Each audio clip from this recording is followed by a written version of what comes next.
Di sekolah, Kim Duan masuk ke kelas, wajahnya bingung saat dia memperhatikan. Park Duan tidak muncul sejak pertarungan dengan orang-orang itu. Sejak saat itu, Kim Duan pergi ke sekolah dengan gembira. Dia berpikir dalam hati, aku tidak percaya kehidupan sekolahku akhirnya setenang ini. Apakah aku benar-benar lolos dari orang itu? Park Duan tidak datang ke sekolah lagi. Namun, masih ada beberapa yang belum menyadari masalahnya, seperti orang ini yang dengan angkuh berjalan ke arah kami hari ini dan mengingatkan, tidak boleh lagi memasukkan tangan ke saku. Tentu saja, pikirnya, zaman telah berubah. Aku memelototinya. Orang ini sepertinya masih belum menyadari masalahnya. Tentu saja, aku mengeluarkan ponselku dan berpura-pura mengatakan akan menelepon Daegun. Orang itu segera bergegas memohon belas kasihan. Kehidupan sekolah, seperti ini, kan? Hehe. Di kelas 1, Kim Duan bertemu dengan Daegun untuk membahas tugas yang telah diberikan Daegun, menyelidiki para perundung dan melaporkan kembali kepadanya. Kim Duan berdiri di perpustakaan, diam-diam membuka klub pribadi untuk Daegun. Kata sandi untuk bergabung dengan grup adalah, perundung akan ditembak. Kim Duan menamai klub itu, Asosiasi Anti Perundungan. Dia duduk di meja panjang, dengan serius mengambil absensi untuk setiap kelas. Anggota klub termasuk mereka yang telah diselamatkan Daegun di setiap kelas. Selama pertemuan, seorang anggota tiba-tiba bertanya, "Jadi, apakah Daegun sudah siap?" Seketika Kim Duan berdiri, menepuk kepalanya, dan mengingatkannya. "Hei, kau bodoh. Beraninya kau memanggil penyelamat Daegun dengan nama yang salah. Dasar tidak tahu berterima kasih." Kim Duan berpikir dalam hati, terkadang ada beberapa yang bodoh seperti ini, tetapi sebagai presiden asosiasi, aku harus pengertian dengan mereka. Dalam perjalanan pulang, Kim Duan terus berpikir, ada beberapa hal yang membuatku bertanya-tanya. 2 kelas khusus, kelas 7 dan kelas 8, sepertinya tidak bisa menghadiri sesi karena mereka harus berlatih setelah jam pelajaran. Adapun kelas lain, sepertinya tidak ada yang dirundung. Apakah karena mereka semua kutu buku? Dia berpikir sendiri, ya, itu benar. Jika kau pandai belajar, tidak perlu merundung siapapun. Malam ini, aku akan bisa tidur nyenyak. Perasaan yang anehnya tenang mengetahui bahwa aku bisa tidur tanpa mengkhawatirkan sekolah besok. Tepat saat dia akan tertidur, tiba-tiba wajah Park Duan muncul di benaknya. Kim Duan tersentak bangun, duduk dengan cepat, basah oleh keringat, bergumam pada dirinya sendiri. Tidak apa-apa, hanya mimpi. Keesokan paginya di sekolah, ada suasana yang anehnya damai di kelas 9. Semua orang duduk tegak, fokus pada pelajaran mereka. Tiba-tiba, seorang siswa laki-laki di belakang kelas mendapat keinginan untuk menggoda orang di depannya. Dia melemparkan batu kecil ke kepala siswa yang duduk di depan dan dengan keras memanggil, "Hei, yang berkacamata, apa yang kau lakukan?" Pria berkacamata itu berbalik, tampak kesal, dan menjawab, "Apa yang kau lakukan? Jika hanya karena kau bosan, hentikan." Siswa lain menirunya, Ya, jika kau hanya bosan, hentikan." Dia tertawa terbahak-bahak, "Haha, hei, apa kalian masih belajar saat istirahat? Bahkan jika kalian terus belajar, nilai kalian tidak akan menjadi lebih baik. Saat istirahat, kalian harusnya bermain, bodoh." Euna segera berbalik dan memarahinya. "Hei, apa yang kau lakukan? Kenapa kau begitu kekanak-kanakan?" Siswa laki-laki itu mengangkat bahu dan menjawab, "Jika kau siswa yang baik, maka jangan khawatir tentang itu. Belajar saja." Euna segera mengerutkan keningnya. Dia melanjutkan, "Kenapa aku tidak peduli tentang itu? Jika kau bosan, pergi bermain sendiri di luar. Jangan ganggu orang lain. Sekarang kami bahkan tidak bisa belajar saat istirahat karena kau. Kenapa kau ikut campur urusan orang lain seperti itu? Aku benar-benar penasaran, dan soal belajar, bukankah kau tidak dalam posisi untuk mengomentari nilai siapapun?" Pada saat yang sama, seseorang berdiri di luar, mendengarkan seluruh percakapan. Anak laki-laki itu, mendengar kata-katanya, menjadi marah. Otot-ototnya menegang, dan dia bergumam pelan, "Gadis sialan ini berisik sekali. Aku melepaskannya karena dia perempuan." Lee Sung-hon tiba-tiba melangkah di depan anak laki-laki itu, tersenyum dan berkata, "Oh, jadi kau di sini. Bisakah kau membantuku dengan sesuatu? Aku akan jelaskan sambil jalan. Ayo kita keluar dari kelas." Anak laki-laki itu tertegun, tetapi setuju. Di sudut terpencil sekolah, Lee Sung-hon berulang kali memukul anak laki-laki itu. Dia berteriak, "Kenapa kau bicara seperti itu di kelas? Brengsek gila." Anak laki-laki itu hanya bisa memeluk kepalanya, mengerang. Sakit sekali. Maafkan aku." Lee Sung-hon terus berteriak, "Jika kau bodoh, tetaplah bodoh sendirian. Apa kau ingin membuat semua orang sebodoh dirimu? Dan untuk apa kau berpura-pura merundung orang? Apa kau tidak melihat dirimu sendiri dan melihat siapa kau sebenarnya?" Lee Sun meletakkan tangannya di saku, tidak lagi memukul, hanya menghela napas panjang. "Sungguh, Para idiot bodoh itu. Orang-orang sepertimu merusak citra sekolah. Kau tahu itu, sebaiknya kau mulai berperilaku baik mulai sekarang. Sekolah dimaksudkan untuk menyenangkan, bukan medan perang. Sambil berbicara, Lee Sung-hon merapikan pakaiannya. Wajah siswa laki-laki itu bengkak saat dia menatap Lee Sung-hon. Melihat ini, dia mengingatkannya. Kau harus pulang lebih awal hari ini. Wajahmu terlihat menjijikkan. Setelah menyelesaikan kalimatnya, dia mengeluarkan ponselnya untuk memeriksa. Ada sebuah pesan. Lee Sun mengangkat telepon, senyum muncul di matanya. Dia berbicara ke telepon. Kita bertemu, hanya ada kita bertiga, jadi kita harus sering bertemu. Sesaat kemudian, di ruang penyimpanan, terdengar helaan napas. Dia dengan mudah mengalahkan Park Duan, tapi bagaimana dia cukup kuat untuk mengalahkan bahkan kelompok tahun kedua. Dan kemudian dia berkata bahwa jika kita mengumpulkan uang, dia akan membunuh kita. Apa dia gila atau apa? Seseorang menjawab, ya. Pemimpin tahun kedua hanya berdiri di sana. Sulit dipercaya apa yang kita dengar. Lee Sung-hon tertawa kecil. Anak baru itu benar-benar kuat. Tapi dia sudah melewati batas. Sekarang dia memberitahu kita bahwa kita tidak bisa mengumpulkan uang perlindungan lagi. Dia telah menjadikan dirinya musuh seluruh sekolah. Yugi menghela napas. Kita bisa menanganinya lain hari. Tapi sekarang, kita perlu menangani situasi uang perlindungan. Kita harus melakukannya sebelum dia tahu. Kwak Dusik menatap Juk dan mengejeknya. Oh, apa kau takut? Apa kau mengakui bahwa kau bodoh atau semacamnya? Kau masih pengecut begini di SMA Gyeomyung. Kenapa kau tidak pergi menjilat anak baru itu saja daripada mengkhawatirkan uang? Lee Sun merasakan ketegangan di udara dan dengan cepat menengahi. Baiklah, jangan khawatir. Aku sudah mengaturnya. Sebelum kita mengumpulkan uang, kita akan menanganinya. Kita akan punya rencana yang matang. Sudah kubilang anak itu sudah keterlaluan. Uang perlindungan? Tidak. Dia menghancurkan aturan tak tertulis seluruh SMA Gyeomyung. Sekarang dia hanya berada di jalan menuju kehancuran diri. Daegun sedang berbicara dengan Kim Duan, mengerutkan kening saat dia bertanya. Bukankah kelompok kelas 7 dan 8 datang? Baiklah, awasi mereka dan beritahu aku jika terjadi sesuatu. Kim Duan menanggapi dengan menggoda gurih. Kau ingat namanya? Ya. Kim Duan menepuk dadanya dengan bangga dan berkata, tentu saja, kau pikir aku ini siapa? Berkat Daegun, sekarang banyak anak pergi ke sekolah dengan gembira. Tidak hanya itu, penggemar Daegun telah meningkat secara signifikan. Susi muncul entah dari mana dan mengingatkan Kim Duan. Hei, bisakah kau menyingkir sebentar? Wajah Kim Duan menjadi pucat, dan dia tergagap. Ya, maaf. Baik, Susi melirik gurih sebelum berbalik untuk menyerahkan baju Daegun. Hei, aku sudah mencuci bajumu, tapi ada noda riasan di atasnya. Daegun mengulurkan tangan untuk mengambilnya tanpa mengucapkan sepatah kata pun. Yuri dengan sengaja berkata keras. Apa? Bagaimana bisa riasan menempel di pakaian yang kau kenakan? Baik, Susi tersentak kaget. Dia membayangkan dirinya memegang baju Daegun dan mengendusnya seperti pecandu, merasa seperti dia tidak berbeda dari seorang penguntit menyeramkan. Wajahnya memerah, dan dia membentak. Hei, katakan dengan benar, kenapa aku melakukan hal seperti itu? Pada titik ini, Susi tiba-tiba tersenyum ringan. Oh, Guri, apa kau masih berlatih seni bela diri? Biar ku sampaikan pesan dari kakakku. Kau menyukainya, kan? Yuri menyilangkan tangannya dan mengerutkan kening, menjawab. Itu sudah lama sekali, aku tidak ingat apa-apa. Susi menolak untuk mundur, berbicara dengan nada mengejek. Oh, sayang, itu baru tahun lalu dan kau sudah lupa. Benar, kau mungkin tidak sepintar itu. Yang kau pikirkan hanyalah pertarungan yang tidak berguna. Wajah Yuri memerah karena marah saat dia meretakkan buku-buku jarinya dan dengan ringan mengingatkan Susi. Hei, sudah lama kau tidak bertarung, kan? Mau coba denganku? Susi berpura-pura menjawab. Oh, aku akan bicara dengan kakakku tentang itu. Yuri membentak. Jangan sebut-sebut Baik Suho lagi.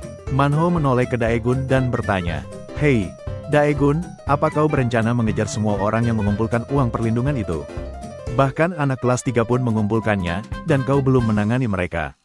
Dan anak kelas 1 masih melakukannya. Daegun berpikir dalam hati, lebih baik begini. Aku harus menyelesaikan ini sebelum aku mulai menjalani kehidupan sekolah yang normal. Tatapan Daegun menunduk saat dia mengingat presiden dan kepala departemen. Dia berkata pada dirinya sendiri, aku pasti akan melakukan apa yang kau inginkan. Aku akan memenuhi tugasku dengan seluruh usahaku. Di kelas 8, pria berambut pirang yang mengagumi dirinya sendiri di ponselnya adalah Cha Taewong. Dia menatap layarnya, berpikir dalam hati. Batas waktu uang perlindungan akan segera tiba. Begitu aku punya uang, aku akan pergi suntik. Di layar ponselnya, sebuah gambar Cha Tae-won muncul dengan filter kelinci. Dia mendecakkan bibirnya dan memuji dirinya sendiri. Filter ini gila bagusnya, jujur, aku bisa jadi idola dengan ini. Tapi kenapa pengikutku tidak bertambah sama sekali? Berpikir demikian, dia menoleh ke siswa laki-laki di dekatnya dan bertanya, "Hei, ketua kelas, apa kau tahu kenapa pengikutku tidak bertambah?" Ketua kelas tersenyum canggung dan menjawab, Aku juga tidak tahu. Kau benar-benar terlihat seperti pusat dari sebuah boyband. Hehe, mungkin karena kau belum cukup dipromosikan." Cha Tae-won tidak menjawab. Sebaliknya, dia melirik gadis-gadis di kelas yang sibuk menggoyangkan pinggul mereka dan memarahi. "Kalian para gadis, diam. Kalian semua terlihat seperti hantu. Apa yang kalian lakukan di TikTok?" Gadis berbaju kuning itu membalas, "Yah, itu lucu. Karena aku punya lebih banyak pengikut darimu." Seseorang sedang berjalan melewati pintu kelas. Kwak Dusik masuk sambil memegang sekaleng kok dan berkata dengan keras, "Ada apa? Kelas ini terdengar seperti pasar. Di mana ketua kelas?" Gadis-gadis itu segera meraih lengan Kwak Dusik, berbicara dengan nada genit. "Dusik, ayo buat TikTok bersama kami. Atau tempelkan saja wajahmu di depan kamera sebentar." Dusik dengan belak-belakan berkata, menjengkelkan. Dia berjalan lurus ke arah ketua kelas dan bertanya, "Sudah kau kumpulkan uangnya?" Ketua kelas membeku, lalu dengan ragu menjawab, Kami sedang mengumpulkan uangnya." Kwak Dusik tampak kesal dan bertanya lagi, "Ada apa? Kenapa kau menjawab seperti itu?" Ketua kelas sedikit melengkungkan sudut bibirnya dan dengan berani berkata, "Yah, apa kau sudah dengar tentang murid baru yang tidak mengumpulkan uang?" Kwak Dusik menjawab dengan acuh tak acuh, "Ya, jadi, apa hubungannya dengan kelas kita?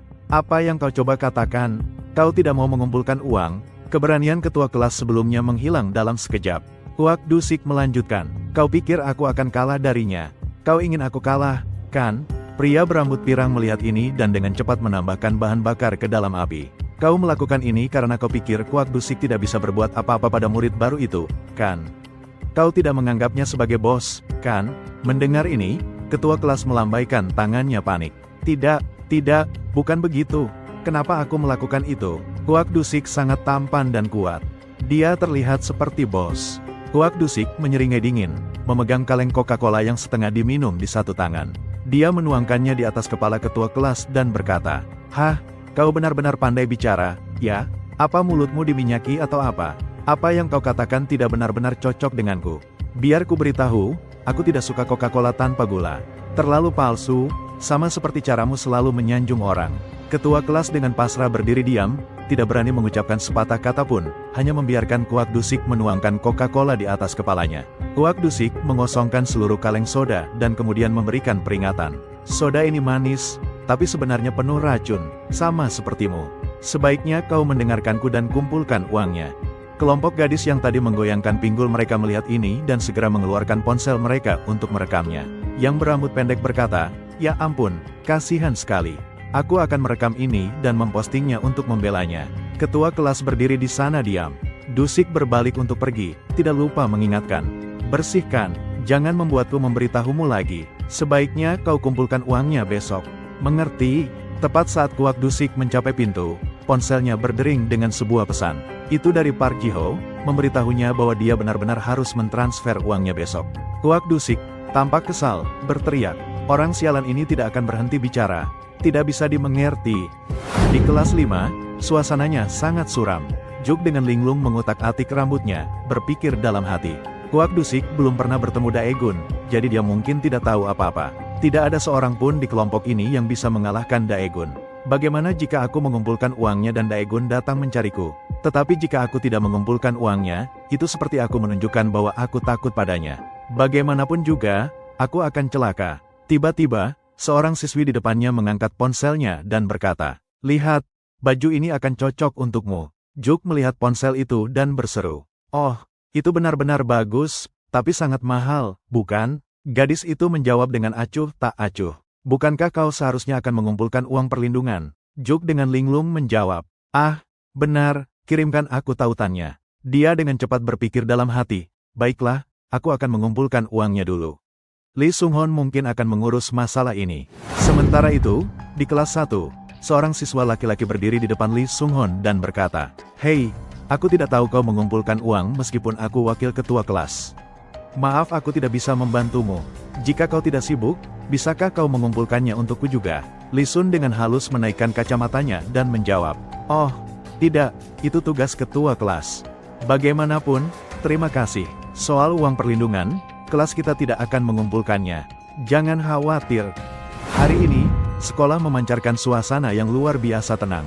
Perpustakaan sepi, dan ketua kelas 18 melirik sekeliling, bertanya-tanya. Hah, apa di sini? Kim Duan tiba-tiba muncul dari suatu tempat dan angkat bicara. Hei, apa kau masih berencana mengumpulkan uang setelah mendengar apa yang mereka katakan? Yah, lupakan saja, cukup baik kau ada di sini. Jika kau menerima tawaranku, aku janji kau akan memiliki masa depan secerah matahari. Ketua kelas menatap ekspresi percaya diri dan sombong Kim Duan dan berpikir dalam hati. Sialan, ada apa dengan wajah itu? Orang ini membuatku. Kim Duan melanjutkan.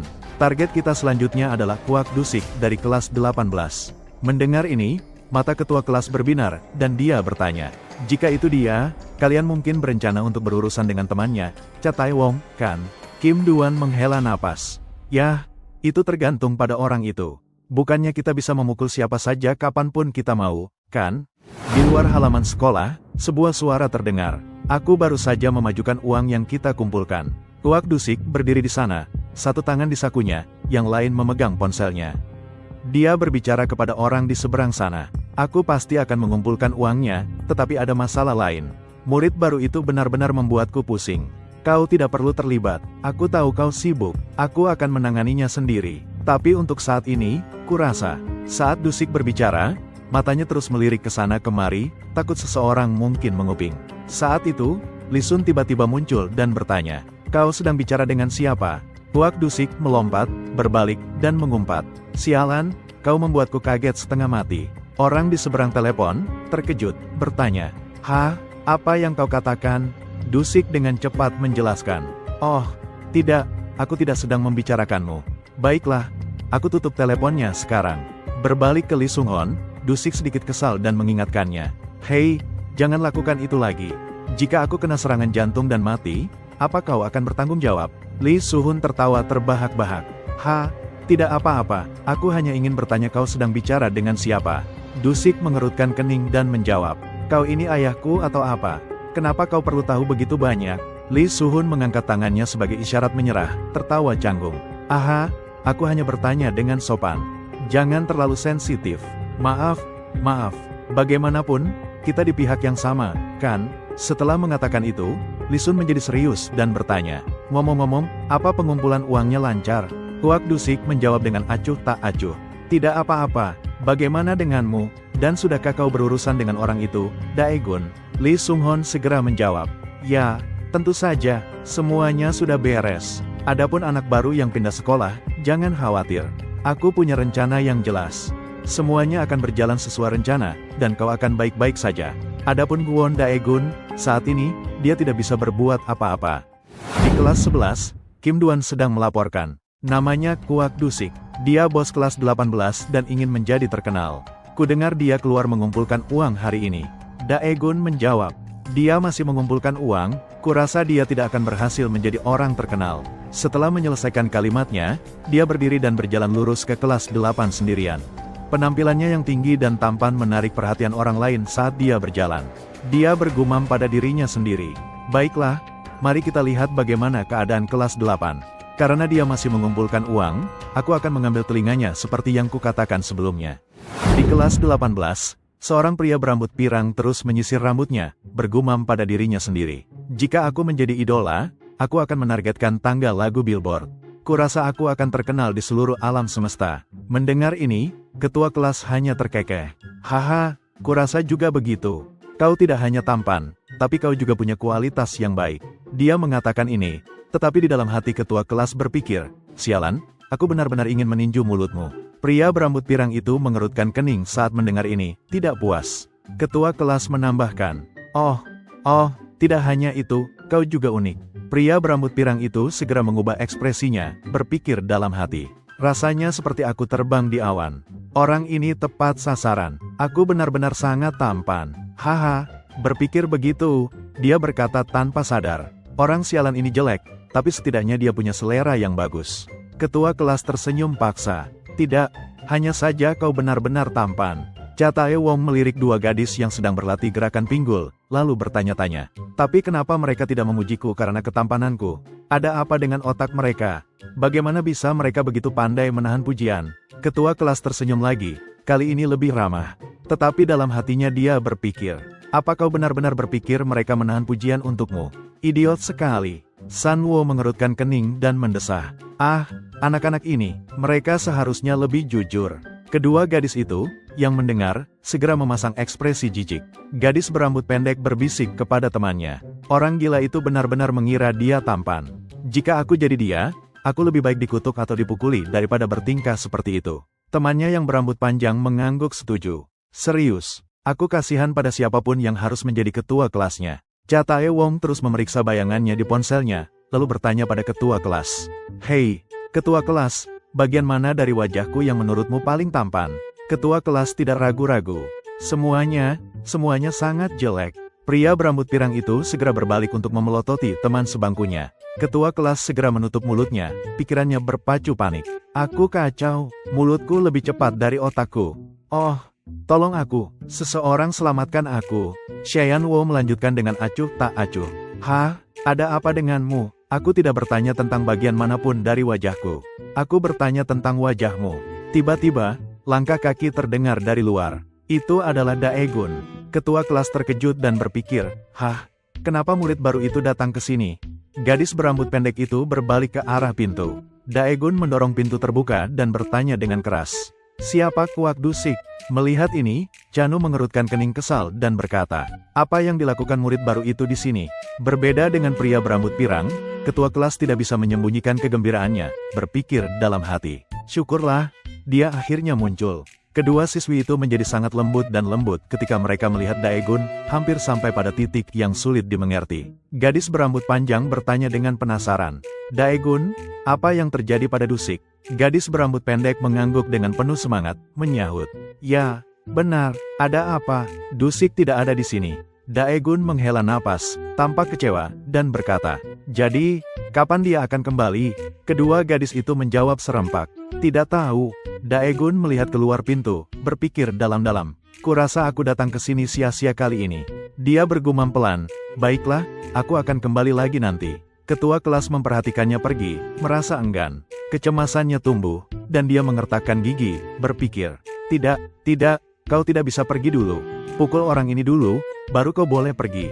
Ajaibnya, siswi itu segera meraih tangan Daegun dan dengan berani menyarankan. Kau murid baru Daegun, kan? Kau benar-benar tampan. Daegun sedikit malu dan menjawab. Ah, ya, terima kasih. Gadis itu melanjutkan. Kau pasti sering mendengar pujian seperti ini, kan? Ngomong-ngomong, apa kau berencana menjadi idola remaja? Daegun membeku sejenak, lalu menjawab singkat. Tidak. Gadis berambut pendek, tanpa rasa malu, memberikan saran lain. Bisakah kau membantuku merekam video TikTok? Kau tinggi, jadi sudutnya akan sempurna. Akan mulus. Cha Tae-wong, melihat Daegun dikagumi oleh gadis itu, menjadi kesal dan membentak. Sialan, aku merasa sangat tidak nyaman sekarang. Ketua kelas yang berdiri di dekatnya diam-diam berpikir. Oh, ajaibnya dia tetap baik. Sekarang aku hanya perlu menunggu orang itu kembali ke kelas dan semuanya akan sempurna. Daegun secara tak terduga menarik tangannya dari gadis itu dan dengan belak-belakan menolak.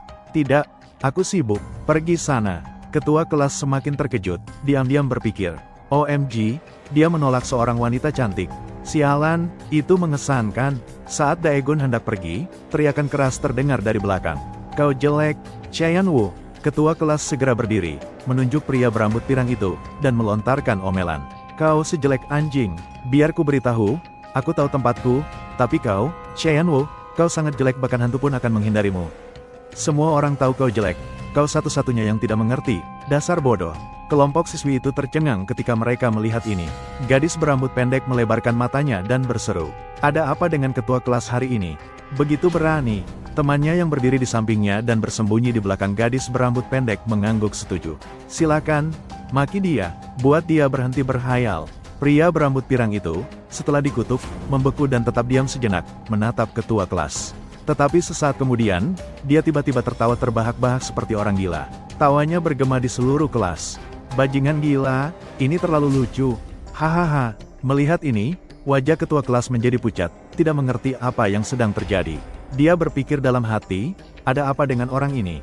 Aku sudah mengatakan semua itu dan dia tidak bereaksi sama sekali. Pada saat itu, pria pirang itu tiba-tiba melompat berdiri. Ekspresi main-mainnya hilang. Dia mengingatkannya dengan nada serius. Cukup, bahkan jika ini lelucon, aku sudah kesal. Dia berbalik menghadap ketua kelas. Urat-uratnya menonjol, dan berteriak dengan marah. Ada apa denganmu hari ini? Beraninya kau meninggikan suaramu padaku. Di sisi lain, ketua kelas merasakan keringanan yang tiba-tiba, seolah-olah beban berat telah terangkat. Dia tertawa, berpikir dalam hati, ini terasa jauh lebih baik. Aku harus mengakui, seseorang harus jujur jika ingin hidup dengan benar. Begitu kata-kata itu keluar dari mulutnya, sebuah pukulan mendarat tepat di pipi kanan ketua kelas, diikuti oleh umpatan yang memekakkan telinga. Bajingan gila, ketua kelas jatuh ke lantai, dengan cepat meringkuk dan memegangi kepalanya. Chan Wu, dalam luapan amarah, terus menendang ketua kelas. Dengan setiap tendangan, dia berteriak, anak sialan, kau punya nyali juga, ya. Meskipun ketua kelas kesakitan, dia masih berpegang pada harapan di benaknya, berkata pada dirinya sendiri, kau tamat, tapi tidak apa-apa, hanya sedikit sakit. Anak baru itu, si hantu, pasti akan datang untuk menyelamatkanku. Berpikir begitu, dia mengalihkan pandangannya ke arah Daegun dengan ekspresi penuh harapan. Namun, Daegun hanya berdiri di sana, mengamati dengan wajah tenang, tidak menunjukkan niat untuk ikut campur. Ketua kelas terus ditendang oleh Chan Wu, dan dalam benaknya, dia mengumpat dalam hati. Sialan, Kim Duan berbohong padaku. Dia bilang si anak baru, si hantu itu, akan membereskan semua perundung. Sementara itu, dua siswi yang berdiri di dekatnya berbisik. Haruskah kita menghentikan ini? Salah satu dari mereka menghentikan temannya, berkata, tunggu, selesaikan merekam dulu. Daegun melirik gadis yang memegang ponsel dan merekam. Ekspresinya menunjukkan ketidaksenangan sesaat. Dia berpikir dalam hati, serius, dia benar-benar merekamnya. Kurasa ini membuatnya sulit bagiku untuk ikut campur. Daegun mengalihkan perhatiannya kembali ke ketua kelas, yang sedang dipukuli tanpa ampun di lantai. Wajahnya tampak berpikir. Setelah ragu sejenak, dia menghela napas dan berpikir dalam hati. Aku tidak bisa membiarkan ini begitu saja. Baiklah, aku harus membuatnya berhenti dulu. Berpikir adalah satu hal, melakukan adalah hal lain. Daegun melangkah lebih dekat ke Chan Wu. Melihat ini, kelompok gadis itu segera berbisik dengan penuh semangat satu sama lain. Ambil gambar dari dekat. Dia mungkin akan menghentikannya. Daegun dengan lembut meletakkan tangannya di bahu Chan Wu, dan dengan tenang mengingatkannya. Hentikan, aku tahu dia sedikit keterlaluan, tapi kau tidak perlu berlebihan seperti ini. Chan Wu mengerutkan alisnya, menjawab dengan kesal. Kenapa kau peduli? Pergi sana. Gadis berambut pendek itu menoleh ke belakang dan berbisik kepada temannya. Lihat San Wu, dia terlihat seperti cumi-cumi yang berdiri di sebelah murid baru itu dan ketua kelas. Temannya juga sama jeleknya. Kata-kata ini tanpa sengaja sampai ke telinga San Wu. Dia segera berbalik, matanya menyala-nyala karena marah saat dia memelototi para gadis itu. Tapi mereka tidak takut sama sekali. Salah satu dari mereka bahkan mencibir dan berkata dengan keras, "Oh, dia menatap kita, tapi apa yang akan dia lakukan?" Dan sejujurnya, dia jelek sekali. Wajah Xian Wu memerah karena marah dan malu. Kehilangan kendali, dia dengan marah mendorong Daegun dan berteriak, "Lepaskan aku, anjing! Kau pikir kau siapa berani menyentuhku?" Dia tidak berhenti di situ, meraih kerah baju Daegun dan terus berteriak, "Kau pikir kau siapa? Berapa banyak pengikutmu? Apa kau tampan atau semacamnya? Kau bahkan tidak begitu tampan." Seluruh kelas tiba-tiba menjadi hening. Kedua gadis yang tadinya menonton saling memandang, tertegun. Salah satu dari mereka berbisik, "Oh, sial, dia mungkin berpikir menjadi tampan itu berarti menjadi seperti dia." "Ya." Daegun tersenyum ringan dan berkata, "Lupakan wajahmu, mari kita bicarakan karaktermu. Apa kau tidak tahu cara mengendalikan emosimu? Atau kau hanya bertingkah sok kuat karena ada beberapa gadis yang berdiri di sini?" Setelah berbicara, Daegun mengunci lengan pria pirang itu. Dia jelas berada dalam posisi yang lemah sekarang, meronta-ronta dan berteriak, "Apa-apaan ini? Lepaskan aku! Kenapa kau tidak melepaskanku, bujang inam?" Daegun membungkuk, mendekat ke telinga Chan Wu, dan berbisik, "Aku memberimu kesempatan saat aku masih bersikap baik. Kau sebaiknya duduk diam dan bersiap untuk kelas berikutnya, kecuali kau ingin mempermalukan dirimu sendiri di depan para gadis." Mendengar ini, wajah Chan Wu dipenuhi keringat. Gadis-gadis itu terus merekam, dan dua dari mereka bertanya-tanya, apa yang dia lakukan? Seorang gadis berkata, "Aku tidak tahu. Dia pasti tidak berdaya karena tangannya sakit." Gadis di sebelahnya menimpali. Anak baru itu benar-benar hebat, dan dia bahkan tampan. Haha. Chanu merasa kesal mendengar kata-kata mereka dan bergumam. Siapa sebenarnya orang ini? Serius. Dia menoleh untuk melihat Daegun dan cemberut, berpikir dalam hati, jika aku tidak bisa menggunakan tanganku, maka aku akan menggunakan mulutku. Daegun terkejut, berpikir dalam hati, apa-apaan ini? Jangan bilang dia berencana melakukan itu. Begitu dia selesai berbicara, Daegun dengan cepat memutar leher pria pirang itu ke satu sisi, dan air liur muncrat dari mulutnya. Daegun menghela napas lega, berpikir dalam hati, hampir saja, aku hampir kotor. Menjijikkan. Pada saat itu, ponsel gadis berambut pendek itu jatuh ke tanah. Air liur dari pria pirang itu terbang langsung ke dadanya, membuatnya berteriak. Hei, bujang inam, bajingan ini sangat kotor. Gadis lain buru-buru berlari mengambil tisu. Tatapan Daegun tiba-tiba berubah, dan pria pirang itu juga menyadarinya. Daegun tidak memberinya kesempatan untuk bereaksi. Dia menahan kekuatannya, dan melayangkan pukulan kuat ke wajahnya. Pria pirang itu hanya sempat berpikir, oh, kenapa rasanya dipukul aneh sekali? Rasanya seperti otakku terbang keluar dari kepalaku. Hanya dengan satu pukulan, Xian Wu jatuh ke tanah. Ketua kelas berdiri, menatap Chan Wu, tidak bisa menyembunyikan keterkejutannya. Dalam benaknya, dia diam-diam mengagumi. Sialan, aku tidak percaya. Satu gerakan dan dia sudah pingsan. Gadis berambut panjang itu berbalik, memberikan tisu basah kepada temannya dan bertanya, apa yang terjadi? Aku tidak melihat apa-apa. Apa baru saja terjadi sesuatu? Gadis lain menghela napas dan mengerang. Sial sekali. Pemandangannya begitu bagus, tapi kita tidak berhasil merekamnya. Pada saat itu, sebuah suara terdengar dari luar pintu. Ada apa? Kuak Dusik memasuki ruang kelas, melihat sekeliling, dan bertanya dengan terkejut. Ada apa dengan kekacauan ini? Begitu dia berbicara, dia terkejut saat melihat Daegun dan bertanya lagi. Oh, hantu baru, apa yang kau lakukan di sini? Daegun meliriknya dengan dingin, lalu bertanya. Kau Kuak Dusik, sepertinya kau tidak ada di auditorium minggu lalu, kan? Kuak Dusik terdiam sejenak, melihat ketua kelas dan Xian Wu, sebelum berbalik kembali ke Daegun dan bertanya. Apa yang kau lakukan pada mereka? Daegun berpikir sejenak, tidak mau menjelaskan banyak. Dia hanya menjawab, ya, anggap saja begitu. Apa yang akan kau lakukan? Percakapan berlanjut di ruang kelas yang kacau, dengan orang-orang yang entah terbaring atau berdiri. Karakter utama, Daegun, terus menekan. Apa kau Kuak Dusik? Kuak Dusik menjawab, ya, ini aku, tapi kenapa kau membuat keributan di sini? Seorang siswi di dekatnya angkat bicara untuk menjelaskan. Itu ulah ketua kelas dan Yan Wu. Aku kembali, jangan salahkan anak baru. Mendengar ini, Dusik menghela napas dalam hati tetapi tetap tenang, melanjutkan. Begitu, tapi kenapa kau di sini? Daegun, tanpa basa-basi, langsung ke intinya. Aku punya proposal untukmu. Bagaimana kalau kita pergi ke suatu tempat yang tenang untuk bicara? Begitu menerima proposal dari pemeran utama pria bernama Dusik itu membeku dan berpikir sejenak. Dia bertanya pada dirinya sendiri, apa ini? Lee Sung-hon bilang dia akan menangani bajingan ini. Tapi jika dia di sini, berarti dia berbohong. Apa yang coba dilakukan si aneh Lee Sung-hon itu? Serangkaian pikiran melintas di benak Dusik. Adegan kemudian berpindah. Di sebuah perpustakaan sekolah, Kim Duan terkejut, hampir menjatuhkan bukunya. Dia tergagap menjawab, halo, apakah itu ketua kelas 1, Lee Sung-hon? Sung-hon hanya mencibir dan bertanya, hah, kau kenal aku? Kim Duan, yang masih penasaran, bertanya balik, kenapa kau di sini? Ku dengar anak-anak yang mendukung Daegun berkumpul di sini. Aku ingin bergabung dengan kalian. Proposal yang sama sekali tidak terduga dalam situasi ini membuat Kim Duan terdiam. Hah, tapi kau ketua kelas 1, kenapa orang sepertimu datang ke sini? Lee Sung-hon tersenyum dan menjawab, orang sepertiku, kau pikir kau mengerti aku? Situasi semakin rumit. Kim Duan berdiri di sana, merasa cemas. Keringat terus mengalir, mulutnya tergagap. Tidak, maksudku. Kembali ke adegan dengan Daegun pria. Dia memerintah lawannya dengan cara yang sangat mengesankan. Kau tidak ada di sana, jadi aku akan memberimu kesempatan. Jika kau mengembalikan uangnya, aku akan melepaskanmu. Aku juga tidak ingin memukulmu. Kudengar kau akan menjadi terkenal, jadi sebaiknya kau jaga wajahmu baik-baik. Kuak Dusik marah dengan kata-kata Daegun pria itu. Bajingan ini benar-benar tahu cara memprovokasi orang. Pada akhirnya, Kuak Dusik dengan tegas menolak.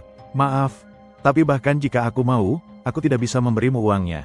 Jawaban yang agak tidak sopan ini membuat Daegun pria berbalik dan menatapnya dengan kesal. Tatapannya berapi-api karena marah. Kwak Dusik tetap teguh, mengatakan, "Aku sudah menghabiskannya." Pernyataan ini membuat teman-teman Daegun yang tidak sadarkan diri pun membelalakan mata karena terkejut. Dari keadaan tidak sadar mereka mencoba untuk duduk, tanpa henti mempertanyakan. "Kau sudah menghabiskannya, tapi aku masih harus pergi suntik." Mengabaikan segalanya, Kwak Dusik berdiri tegak dengan bangga, mempertahankan jawabannya. "Tidak masalah, aku tidak punya uang sekarang. Terima kasih atas tawaranmu, tapi sebaiknya kau keluar dari sini." Daegun pria memejamkan matanya, berniat mengabaikan situasi itu. Lalu berkata dengan nada pasrah, "Baiklah, aku akan pergi hari ini." Namun, sebelum pergi, Daegun tidak lupa untuk menegaskan kekuatannya dengan sebuah pengingat. "Aku akan memberimu perpanjangan waktu sampai besok. Pikirkan baik-baik, sulit untuk menjadi terkenal dengan wajah penuh bekas luka. Oh, dan bagaimana dengan bagian lainnya?" Dan begitu dia pergi, para siswi menghela napas lega. "Kukira kalian berdua akan berkelahi." Hampir saja, kenapa semua pria tampan suka sekali berkelahi? Tiba-tiba, ekspresi wajah Dusik berubah. Dia menyeringai jahat, kakinya perlahan bergeser ke belakang seolah bersiap melakukan sesuatu. Pada saat yang sama, Daegun bergerak ke arah yang berlawanan, tetapi tatapannya masih merasakan bahaya di belakangnya. Dia melirik ke belakang untuk menilai situasi. Benar saja, segalanya berjalan seperti yang telah diprediksi oleh pemeran utama pria. Si bajingan Kwak Dusik telah bergerak. Dia menendang kakinya tinggi-tinggi, bertujuan untuk memukul Daegun. Serangan pertama tampaknya gagal karena Kwak Dusik tersandung saat kakinya menyentuh tanah. Tetapi dia segera bersiap lagi, matanya penuh tekad seolah siap menantangnya. Menghadapi gerakan kekanak-kanakan seperti itu, pemeran utama pria selalu memiliki respons yang sempurna. Berdiri tegak dan percaya diri dalam setiap situasi. Dusik masih menolak untuk menyerah, terus mengeluh. "Kenapa semua orang berpikir aku akan kalah?" Untuk menanggapi pertanyaan yang lain, pemeran utama pria menjelaskan, "Mereka cukup pintar, tapi mereka masih tahu hal yang begitu jelas."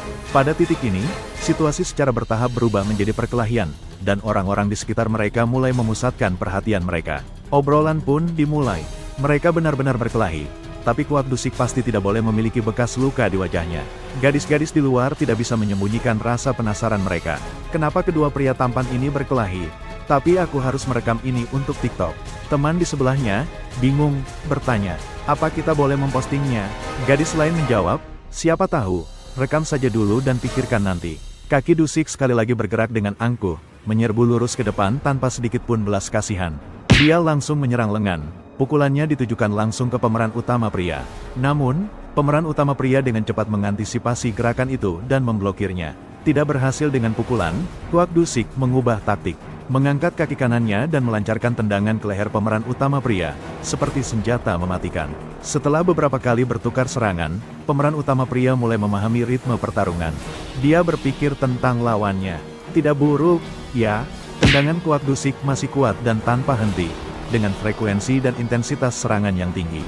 Daegun mengamati sekelilingnya dan menyimpulkan bahwa lawannya tidak begitu sulit untuk dilawan. Namun, ketika dia melihat ponsel seorang siswi sedang merekam, Daegun merasa terganggu. Untuk menghindari tertangkap dalam bingkai, dia memutuskan untuk keluar dari sorotan.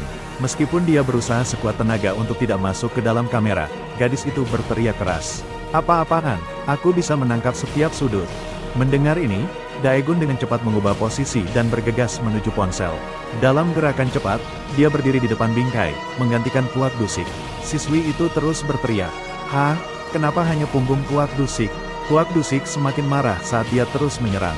Dia bingung dan bertanya-tanya, bagaimana bajingan ini bisa menghindari semuanya. "Aku sangat cepat." Namun, Daegun tidak ketinggalan. Dia bertarung dengan kecepatan luar biasa, membuat semua orang tercengang. Pria yang berdiri di luar terus bersorak, "Kwak Dusik, teruskan." Salah satu dari mereka bahkan meraih teman di belakangnya dan berteriak, orang ini mendukungnya. Lihat, tatapan Daegun sekali lagi turun.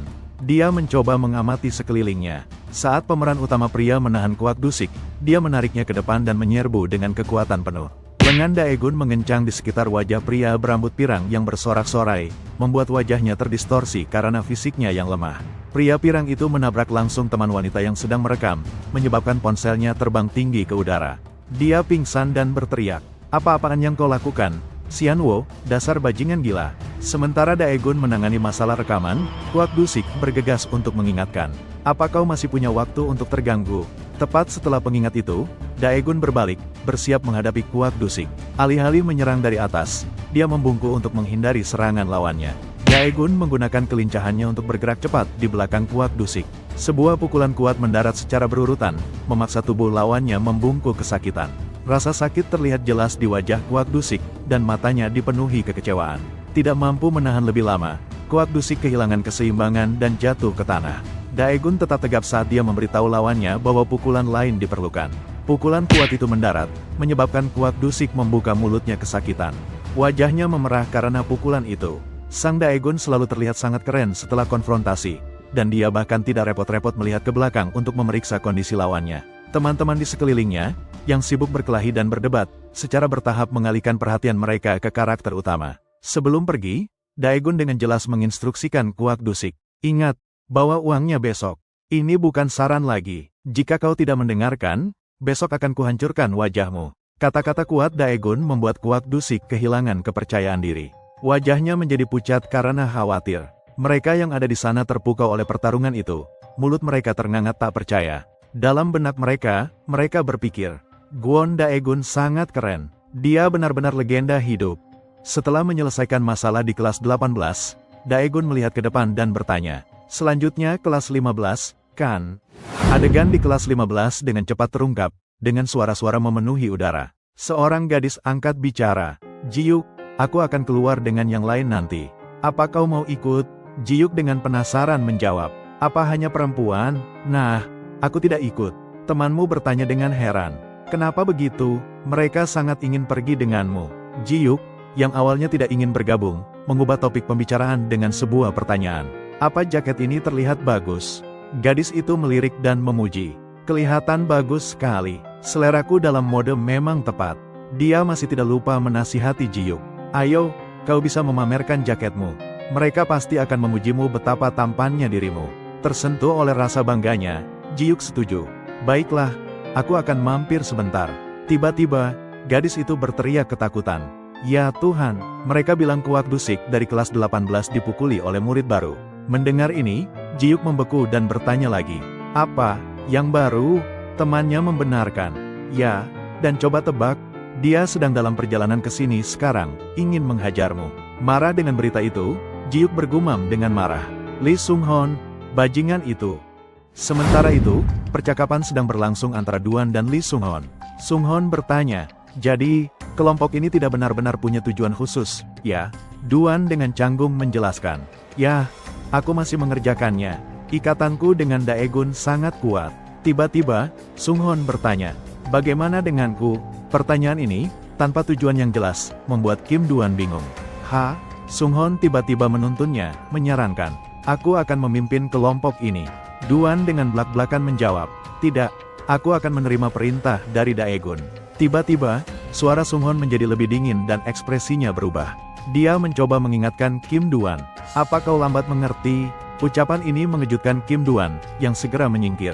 "Sung-hon, mulai sekarang, kau adalah pemimpinnya." Dalam sekejap, Sung-hon telah mencapai tujuannya. Dia menepuk bahu Kim Duan dan tertawa terbahak-bahak. "Haha, jangan panggil aku begitu. Aku akan melakukan yang terbaik. Aku hanya ingin Daegun melenyapkan para perundung itu. Mereka hanya merusak suasana di sekolah." Beberapa dari mereka bahkan tidak menyadari bahwa mereka sedang dirundung. Di sisi lain, Ji-yuk tampak sedikit gugup. Dia menolak untuk bergabung dengan permainan, mengatakan, "Aku harus pulang lebih awal. Ada sesuatu yang terjadi di rumah." Teman wanitanya mengangguk dan menjawab, Oke, kau datang nanti, kan?" Ji-yuk dengan cepat meninggalkan kelas. Tetapi saat dia mencapai pintu, dia bertemu dengan Daegun. Daegun baru saja muncul, dan matanya tertuju padanya. Adegan berlanjut di ruang kelas 15 saat pemeran utama pria masuk. Dia segera mengingatkan orang lain itu. "Kelas belum selesai. Kau pikir mau kemana?" Ji-yuk, saat melihat pemeran utama pria, wajahnya menjadi pucat. Dia melirik ke belakang, tidak berani menghadapinya secara langsung. Mengetahui dia tidak bisa lagi menghindari situasi ini, Ji-yuk dengan enggan menyarankan, "Daegun, ayo kita bicara di luar." Adegan secara bertahap bergeser keluar. Daegun, penasaran, bertanya, "Kenapa kita pergi sejauh ini?" Ji-yuk menjawab pertanyaan pemeran utama pria. "Bukankah kita seharusnya menangani hal-hal ini di tempat yang lebih terpencil?" Daegun merasa alasan itu cukup masuk akal. Ji-yuk mengerutkan kening kesal, diam-diam mengambil keputusan di kepalanya. Dia berpikir, orang ini mengalahkan Wung Wong, tapi hari ini aku harus menjatuhkannya. Ji-yuk melihat sekeliling dan mencoba menilai situasi. Daegun benar-benar kuat, tapi bagaimana jika aku menyerang secara tak terduga? Meskipun Ji-yuk mengerti bahwa tindakannya yang akan datang adalah pengecut, dia tidak peduli lagi tentang itu. Dia tidak punya pilihan selain melakukannya. Semakin dekat dia dengan pemeran utama pria, semakin tegang dia. Menggertakkan giginya, dia sepenuhnya sadar akan kemampuannya sendiri. Sialan, aku sama sekali tidak mampu mengalahkannya. Kaki Ji-yuk gemetar seolah-olah dia hampir meninggalkan ide untuk melancarkan serangan kejutan. Suaranya terdengar. Apakah ini karena uang? Kemudian, Ji-yuk mengepalkan tinjunya dengan erat, dan setelah berpikir sejenak, dia berbicara. Aku tidak tahu kenapa, tapi aku akan mengikuti perintahmu. Jadi, apa yang harus aku lakukan sekarang? Pemandangan di sekolah secara bertahap beralih ke sore hari. Daegun sedang mengemasi bukunya sambil berpikir dengan gugup. Kelas 17, kelas 1, dan kemudian anak-anak kelas 2. Inilah orang-orang yang mungkin harus aku intimidasi. Tapi sebelum aku menyerang, aku harus mencari tahu siapa yang aku targetkan terlebih dahulu. Daegun juga dengan hati-hati mengingat apa yang telah dikatakan Kim Duan kepadanya, untuk bertanya langsung apakah mereka mengumpulkan uang. Namun, ketika sang Daegun bertanya, situasi tak terduga bisa muncul. Apa kau mengumpulkan uang? Pria itu akan menjawab dengan belak-belakan, ya. Tepat setelah jawaban itu, sang Daegun akan menyerang. Kalau begitu, mati. Akan mudah jika mereka hanya menjawab dengan lugas. Tetapi jika mereka menyangkalnya, maka Daegun akan semakin bingung, dan kata-katanya akan menjadi sulit. Oh, benarkah? Pada saat itu, pemeran utama pria tidak punya pilihan selain pergi. Sementara yang lain akan tertawa bahagia. Heh, si bodoh itu.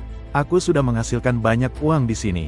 Semakin pemeran utama pria memikirkannya, semakin rumit situasinya. Dia menyadari akan jauh lebih mudah jika seseorang bisa menyelidikinya untuknya terlebih dahulu.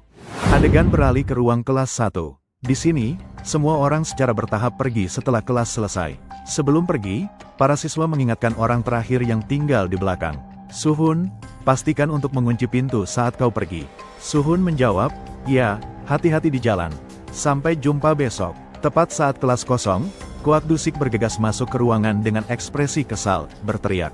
Menyingkir, Lee Suhun, bujanginam, apa yang kau lakukan? Lee Sunghon tampaknya sudah mengantisipasi situasi ini. Dia menghadapi Kwak Dusik dengan ekspresi yang sangat tenang. Kemudian dia mencoba bertindak prihatin pada orang lain, berbicara dengan nada mengingatkan. Orang-orang melihat, apa kau tidak merasa malu? Kau sama sekali tidak punya perasaan. Dusik, yang baru saja masuk, langsung disambut dengan kritik. Wajahnya membeku. Apa-apaan, kau gila atau apa? Pada saat yang sama, Jo juga muncul. Dia terkejut dan bertanya, Kwak Dusik, kau di sini juga? Segalanya tampak kacau saat Kwak Dusik berteriak keras. Apa yang sebenarnya terjadi? Sunghon, dengan ekspresi menyambut saat teman-temannya tiba, berbicara dengan nada sombong. Ji-yuk di sini juga. Kalian tidak begitu akur, kan? Sunghon tanpa henti menyerang dengan kata-kata. Apa kalian para pecundang serius berpikir untuk bekerja sama? Kwak Dusik, yang pemarah, setelah mendengar kata-kata ini merasa amarahnya naik dan menyatakan, Yu Ji-yuk, aku tidak akan melepaskan orang itu hari ini. Meskipun ada ancaman, Sunghon tetap tenang, dengan santai mengamati situasi. Kwak Dusik bergegas maju dengan marah, pukulannya ditujukan langsung ke Sunghon. Namun, tekad itu dengan cepat hancur. Sunghon bertindak lebih cepat, mendaratkan pukulan yang membuat wajah tampan Ji-yuk terdistorsi. Tapi dia tidak berhenti di situ. Sunghon dengan kejam berbalik dan menendang lawannya menjauh, tanpa menunjukkan belas kasihan. Ji-yuk berdiri di luar, menyaksikan adegan itu dengan terkejut saat dia melihat Kwak Dusik tergeletak di lantai. Lee Sunghon, apa yang baru saja kau lakukan? Ji-yuk baru saja selesai berbicara ketika dia langsung dihantam dengan pukulan keras di wajah. Pertarungan itu hanya membuat Sunghon semakin percaya diri, dan dia dengan berani menantang. Apa yang kalian lakukan? Masuk dan bertarung.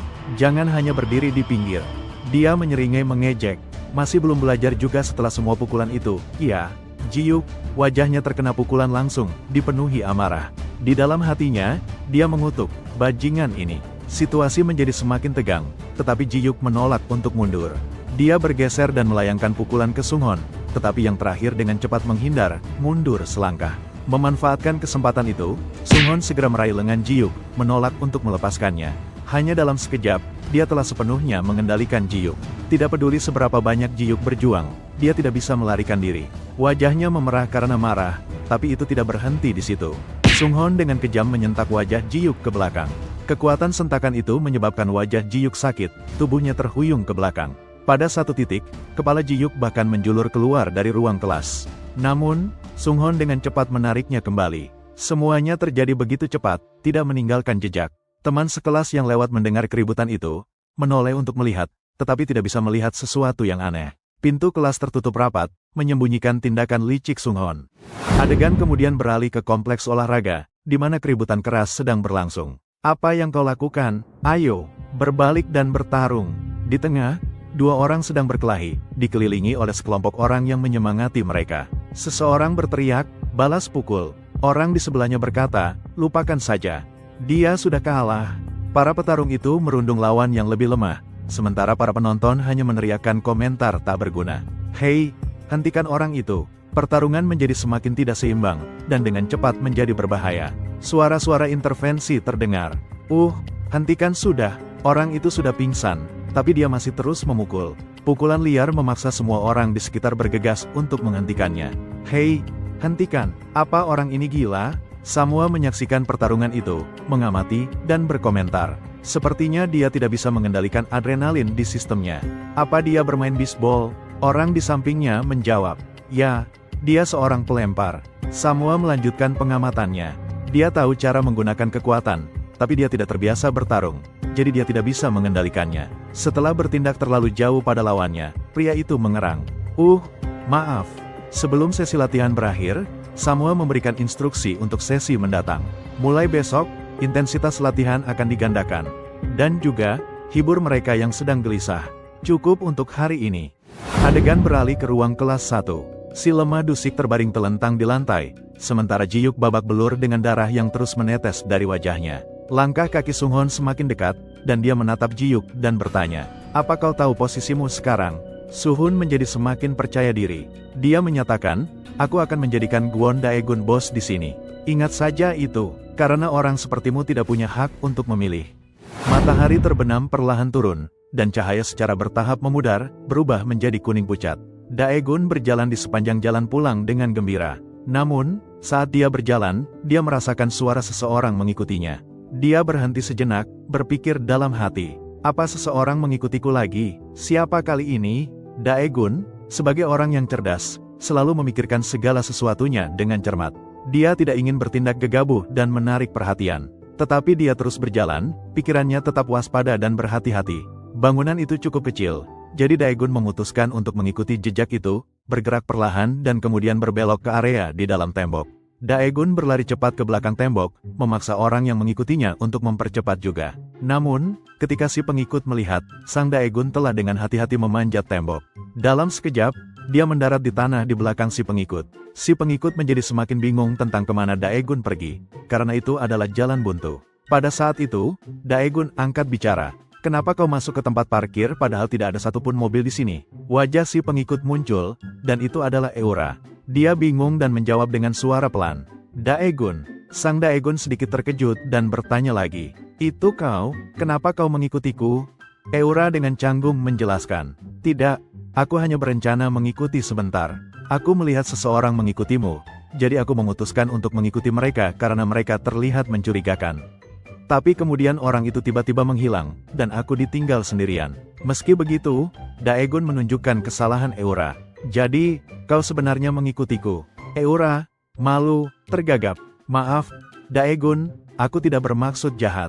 Hanya saja, aku tidak pernah sempat berterima kasih karena telah menyelamatkanku. Daegun menjawab, aku akan memberimu nomor teleponku. Jika kau butuh sesuatu, telepon saja. Mendengar ini, Eura sangat gembira dan menatapnya tak percaya. Hah, benarkah? Saat dia meraba-raba ponselnya, dia bergumam. Nomorku tidak begitu bagus, seharusnya aku ganti ke yang lebih baik. Setelah mendengarkan sebentar, Daegun bingung dan bertanya, apa yang kau bicarakan? Sudah sangat sibuk. Daegun pamit, mengatakan, aku pergi sekarang, belum gelap, jadi kau bisa pulang sendiri, kan? Tetap saja, Eura cemberut dan berkata, bisakah kau mengantarku pulang? Beralih ke kompleks apartemen Daegun, begitu dia tiba di rumah, dia bergumam pada dirinya sendiri. Sekarang benar-benar gelap, untung aku mengantarnya pulang. Aku tidak tahu apakah semua di sekitarku atau seluruh dunia ini sedang hancur. Semakin dia memikirkannya, semakin bingung dia. Dia bertanya-tanya tentang nasibnya sendiri. Dan sudah berapa kali aku diikuti. Dulu ketika aku pertama kali terlibat dengan Kim Wong Yang, Gimo, dan geng mereka. Dan kedua gadis dari kelas 1 itu. Untungnya, mereka hanya anak-anak. Tapi bukan hanya mereka. Ada juga Park Hee-jun dan agensi detektif swasta itu. Saat mandi, Daegun tidak bisa menghilangkan pikirannya dan bergumam pada dirinya sendiri. Aku bahkan tidak menyadari aku sedang direkam secara diam-diam. Akan sangat merepotkan jika ini terus terjadi. Dia berpikir dalam hati. Park Hee-jun tiba-tiba muncul. Aku tidak tahu kenapa dia datang jauh-jauh hari ini. Tapi itu pasti ada hubungannya dengan manajer. Hubungan macam apa yang dia miliki dengan manajer sehingga dia memberitahuku untuk tidak mempercayainya. Semakin dia memikirkannya, semakin bingung Daegun. Dia benar-benar tidak mengerti niat Park Hee-jun. Tapi hanya ada satu hal yang harus dia lakukan. Pemandangan sekolah di pagi hari muncul bersama dengan kecemasan di dalam benak Kim Duan. Kim Duan berpikir dalam hati, aku benar-benar tidak suka Lee Sung-hon itu. Matanya terlihat licik. Aku tahu itu. Dia bukan pecundang sepertiku. Dia seorang perundung. Beraninya dia ikut campur dalam hubunganku dengan Daegun. Aku harus menjelek-jelekannya pada Daegun. Duan bertekad, posisi klub presiden harus menjadi milikku. Namun, ketika Kim Duan baru saja melangkah masuk ke dalam kelas, dia harus berhenti. Daegun menatapnya dan berkata, "Oh, kau di sini. Aku sudah dengar tentang itu." Si Sung-hon itu bahkan berpura-pura ramah. "Halo, Duan, aku baru saja memberitahu Daegun tentang itu." Begitu Duan mendengar kata-kata itu dan melihat ekspresi Sung-hon, dia merasa tidak berdaya dan frustrasi. Dalam benaknya, dia berteriak, "Daegun, jangan percaya padanya."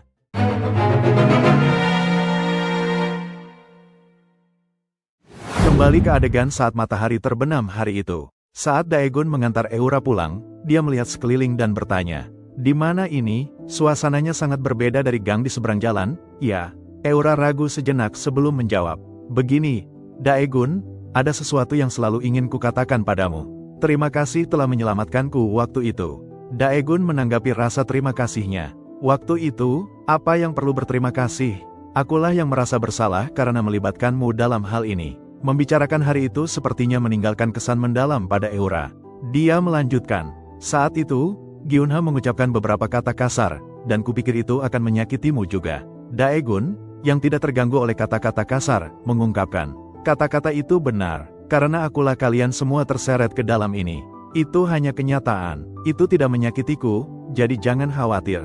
Eura mengangkat lengannya, tampak sedikit bingung, dan berbicara, "Sebenarnya, Gyunha juga merasa sangat bersalah. Aku tidak bisa memberitahumu alasan pastinya, tapi dia terkejut. Setiap orang punya kelemahan, kan?" Daegun sepertinya sangat mengerti, mengangguk setuju. "Itu benar, tergantung situasinya, siapapun bisa merasa putus asa." Eura menjadi lebih gelisah, menggenggam lengan karakter utama dan berkata, "Meskipun kau mungkin tidak bisa banyak memikirkannya sekarang, suatu hari nanti dia akan datang untuk meminta maaf. Jadi jangan terlalu marah, ya? Bisakah kau menunggu itu?" Daegun segera setuju, tetapi dia masih ragu. "Aku penasaran tentang ini." Begitu Eura mendengar persetujuan Daegun, matanya berbinar. "Hah? Benarkah? Silakan tanya. Aku suka makan pangsit pedas dan menonton film detektif." Daegun mengabaikan jawabannya dan fokus pada pertanyaan utama. "Bukan itu maksudku. Kelas 1 adalah kelas unggulan masuk universitas, kan? Bagaimana suasana di sana? Tidak ada pembuat onar, kan?" Eura dengan cepat menjawab semua pertanyaan Daegun. Awalnya, mungkin semua gadis tidak bisa membantah Gyunha. Adapun para pria, mereka semua mendengarkan Sung-hon. Penyebutan nama Sung-hon membuat Daegun semakin penasaran dengan identitasnya. Menurut Eura, pria ini adalah ketua kelas 1. Jika Sung-hon meluangkan waktu untuk berbicara, semua orang mendengarkan. Dia memiliki keterampilan kepemimpinan. Semua orang mematuhinya. Jadi suasananya cukup baik sekarang. Daegun menjawab dengan acuh tak acuh. "Begitukah?" Eura mencoba meraih tangan Daegun. "Apa kau penasaran tentang itu? Ada lagi?" Daegun masih menjawab dengan acuh tak acuh. "Kurasa begitu." Adegan beralih ke sekolah. Daegun sedang berpikir dengan tenang. Meskipun dia bersama anak-anak kelas 2 dan 5 saat itu, mereka mungkin bukan orang jahat. Dari tempatku berdiri, aku mendengar pengumuman mereka tentang pengumpulan uang. Hanya masalah waktu sebelum aku harus pergi memverifikasinya. Tepat saat Daegun hendak pergi, Sung-hon mendekat dan memanggil nama Daegun. Daegun terkejut, berbalik dan melepas kacamatanya untuk melihat orang lain itu. Sung-hon segera memperkenalkan diri. "Aku Lee Sung-hon dari kelas 1. Mari kita bicara sebentar." Percakapan berlanjut di ruang kelas 1. Kim Duan masih terkejut dengan kejadian baru-baru ini. Dia bertanya, kalian berdua sudah bertemu. Cepat sekali. Daegun secara bersamaan memberitahu Kim Duan. Meskipun itu waktu yang singkat, kau telah bekerja keras. Tugas yang kau lakukan, orang ini akan mengambil alih sekarang. Duan mencoba menunjukkan beberapa kelemahan Sunghon, yang sudah diketahui Daegun. Sunghon adalah pemimpin kelas 1, seorang pemimpin, atau haruskah aku katakan seorang perundung? Sunghon segera memasang ekspresi ramah dan menjelaskan. Hanya karena aku pemimpin, kau memanggilku perundung. Kurasa kau bisa berpikir seperti itu. Sunghon bahkan mencoba memutarbalikkan kata-kata Duan. Daegun adalah pemimpin kelas 16. Jadi apakah itu berarti Daegun juga seorang perundung? Kata-kata itu terasa seolah-olah didorong ke dalam mulut Duan, membuatnya merasa takut dan buru-buru menolak. Tidak, bukan itu maksudku. Daegun merasa sedikit pusing, mengabaikannya, dan berkata, aku tahu apa yang kau khawatirkan. Sebenarnya, pada awalnya aku memiliki prasangka yang sama. Kembali ke masa lalu, saat Daegun pertama kali melihat Sunghon, posturnya agresif, dan dia bertanya, kau mau bicara? Kebetulan, aku bertanya-tanya apakah aku harus bicara dengan tinjuku. Sebelum karakter utama bisa menuduhnya, Sunghon dengan cepat memastikan bahwa dia tidak akan mengambil uang itu. Karakter utama kami bingung. Jelas, bukankah kau bilang tidak? Suhun, sebagai orang yang licik, menggunakan kata-kata manis. Daegun, kau benar-benar mengesankan. Aku sangat mengagumimu. Daegun, yang masih tidak yakin dengan apa yang sedang terjadi, memiliki ekspresi kaku di wajahnya. Ada apa ini? Sunghon terus berbicara dengan lembut. Terima kasih, karena kau, aku tidak perlu mengumpulkan uang. Ini sangat berat bagiku sebagai ketua kelas 1. Aku tidak punya pilihan lain selain mengumpulkan uang untuk melindungi para siswa di kelas. Membawa gelar pemimpin, aku tidak bisa lepas dari reputasi buruk sebagai perundung, tapi aku selalu berusaha untuk mematahkan prasangka itu. Dia meletakkan tangannya di bahu Daegun dan berbisik. Kwon Daegun, hanya dengan mengetahui kehadiranmu telah memberiku harapan. Bisakah kau memberiku kesempatan untuk membantumu? Setelah mendengarkan penjelasan dari pihak lain, Daegun menjawab, karena kau mengatakan itu, aku bisa merasakan ketulusanmu. Mungkin ada prasangka terhadapmu sebagai perundung, tapi kau bilang kau akan mempercayakan ini pada Suhun. Kim Duan segera menolak gagasan untuk mempercayakannya. Tidak. Daegun melanjutkan. Bagaimanapun, serahkan saja secara resmi kepada Sunghon. Setelah mengatakan itu, dia bahkan menjadi mak comblang bagi mereka. Keduanya berjabat tangan, yang satu berpura-pura ramah, yang lain canggung. Tidak apa-apa, kan? Terima kasih, Duan. Meskipun secara lahiriah setuju dengan Daegun, Duan merasa sangat frustrasi dengan Sunghon. Bajingan itu. Sunghon terus mencoba bersikap seolah-olah dia orang baik. Suara Sunghon terdengar bersemangat. Bagaimanapun, mulai sekarang, sebelum kita secara resmi memulai, semua orang perlu fokus. Bukankah itu lebih baik? Adegan secara bertahap bergeser ke sebuah ruangan kosong. Jongman bingung, melihat sekeliling, dan berkomentar. Apa ini, tiba-tiba muncul seperti ini? Ho Jong juga bingung. Sejak kapan mereka begitu dekat? Nama Sunghon berdiri dengan gagah. Suaranya meninggi untuk menarik perhatian. Apakah semua orang di sini? Mulai sekarang, saya akan memulai pertemuan asosiasi anti perundungan. Miang Jon, yang duduk di bawah, bertanya. Aliansi apa? Apa yang tidak bisa kau lakukan dengan uang? Jelaskan dengan jelas. Suhun tersenyum hangat dan menjelaskan. Mungkin terlihat megah, tapi sebenarnya tidak ada apa-apanya. Asosiasi anti perundungan, tujuannya adalah untuk menangkap para perundung. Selain itu, mereka harus dibasmi. Itulah tujuannya. Dia meminta maaf dan melanjutkan. Maaf telah memanggil kalian semua ke sini dan baru mengatakan itu sekarang. Setelah mendengar ini, No Man-ho mengajukan pertanyaannya. Katakanlah itu benar, tapi kenapa pemimpin kelas 1 yang bertanggung jawab?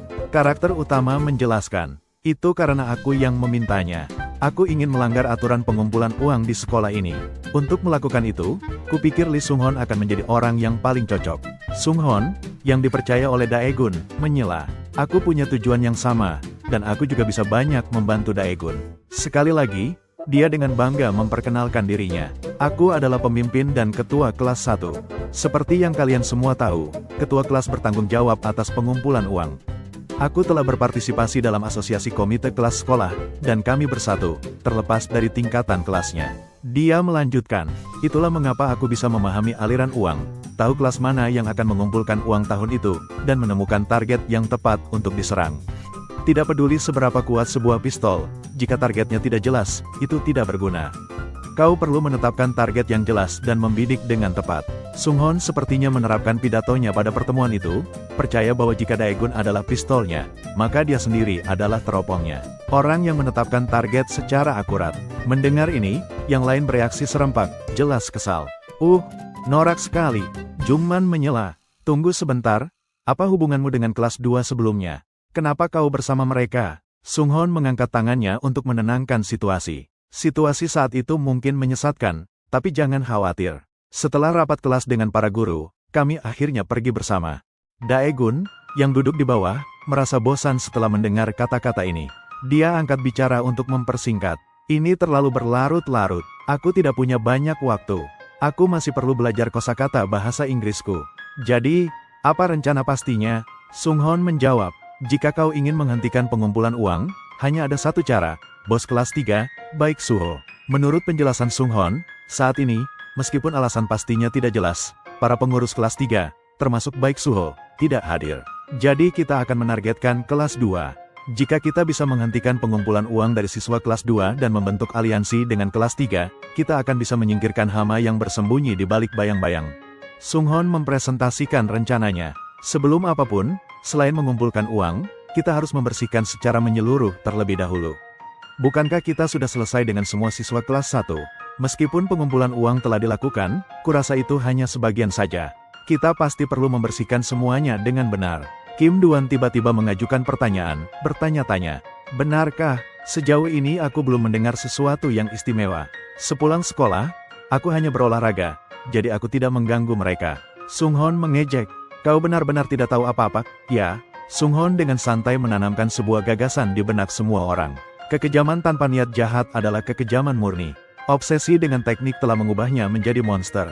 Kita perlu menjelaskan dengan jelas apa yang telah dia lakukan sepulang sekolah. Orang yang disebut Sunghon adalah Samwa. Karena ini adalah kelas pendidikan jasmani khusus, banyak jenis olahraga dikelompokkan dalam satu kelas. Samwa telah memanfaatkan ini untuk memenuhi keinginannya. Yang lain penasaran tentang keinginan apa itu. Sunghon kemudian menjelaskan, keinginannya adalah untuk bertarung dengan orang lain. Itu membuat orang berpikir tentang pertarungan tangan kosong yang brutal.